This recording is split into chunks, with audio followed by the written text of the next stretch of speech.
My Thought Mini Vlog. सबैजनालाई मेरो सानो मिनी भ्लगमा स्वागत छ। सो आज चाहिँ मेरो दिदीको छोरीको बर्थडे हुनुको कारणले म चाहिँ दिदीको घर जानु लागेको छु अनि त्यही भएर म चाहिँ रेडी हुन गइरहेको छु। सो गाइज अब चाहिँ म हिँडिसकेको छु फाइनली घरबाट हैन। अनि गाडी पनि आएर बसिरहेछ माथि। अनि म पुगेँ गाडी भएकोमा। उहाँ चाहिँ मेरो दादा हो।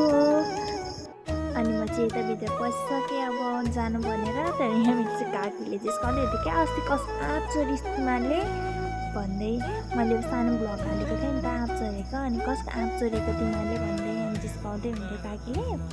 अनि नजिस्काउनु न हौ काकी लाज लाग्छ भन्दै थिएँ म चाहिँ।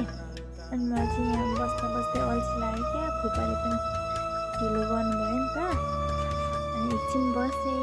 त्यस पछाडि फुपा पनि आउनुभयो। यसरी हल्लिँदै आउँदै हुन्छ मेरो फुपाजू चाहिँ होइन। अब चाहिँ हामी जाँदैछौँ साथीहरू होइन। अब हिँड्यौँ हामी।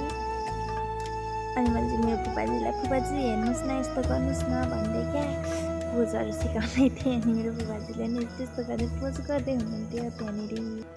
अनि नाटक पार्दै हामी पुगेछौँ हाम्रो जङ्गल। हेर्नुहोस् न साथीहरू हाम्रो जङ्गल कस्तो राम्रो छ। अनि म चाहिँ यहाँ मेरो थोपडा सो गर्दै हिँड्दै थिएँ नि त। अनि थोपडा सो गर्दा हेर्नुहोस् न मेरो साथीहरू निधारमा यत्रो आलु जस्तो डन्डीको निस्किएछ क्या। साह्रो टेन्सन लाग्छ क्या यस्तो अनुहार बिग्रेको देख्दाखेरि चाहिँ। तर के गर्नु निस्कि त हाल्छ। अनि जबरजस्ती निकालेको पनि होइन। अनि अलिक तल पुगेपछि चाहिँ बुनुहरू पनि चढ्ने भन्दै हुन्थ्यो। अनि घाँटी एकछिन रोक्नु भयो।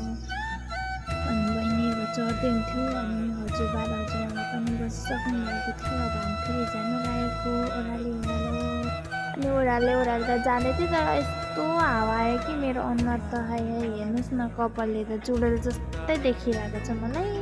तर चुडेल जस्तो देखेर पनि के भयो त भन्ने मैले चाहिँ चिया बगान देखाउँदै हिँड्दैछु हजुरहरूलाई। झापाको चिया बगान कस्तो लाग्यो होला। फाइनली चिया बगान देखाउँदै धुलाबारी पनि आइपुग्यौँ साथीहरू। हेर्नुहोस् म चाहिँ धुलाबारीमा छु अहिले होइन।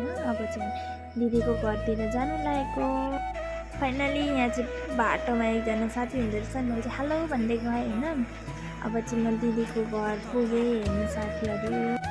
अनि ढोका खोल्नु चाहिँ कत्रो ठुलो मान्छे पठाउनु भएको रहेछ क्या। हेर्नुहोस् न साथीहरू। अनि पछि अर्को सानो मान्छे पनि आउँदै हुनुहुन्छ। ठुली मान्छेहरू हेलो गाइस नमस्ते